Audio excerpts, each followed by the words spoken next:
गल कर बाणा पूरा ना लाना महबूबा दी एक चाल है। गल कर बाणा पूरा ना लाना महबूबा दी एक चाल है। तेरे पिछले ईद दे कारे नू इस ईद ते हो गया साल है। इंज लड़ना है नासिर नाल मिठल जिवें अड़ियां करदे बाले। तेरे सीने विच मेरा दिल होंदा ते तू मुड़ पुछदा की हाल है। पीर नासिर शाह का एक और दौड़ा समाप्त कीजिए। कलाम पसंद आया तो पेज को फॉलो, वीडियो को लाइक और शेयर जरूर कीजिए। दो मत भरे नैन सजन तेरे मैनू रत दे नीर रवाई रख दिन।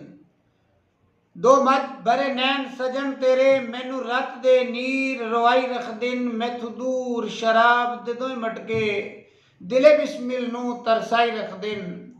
अज कल तेरी याद दे डार आके सुंजे घर विच रौनक लाई रख दिन। एदू नासिर लिखदा खत रंदा है उत्तू अथरू लफ्ज मिटाई रख दिन।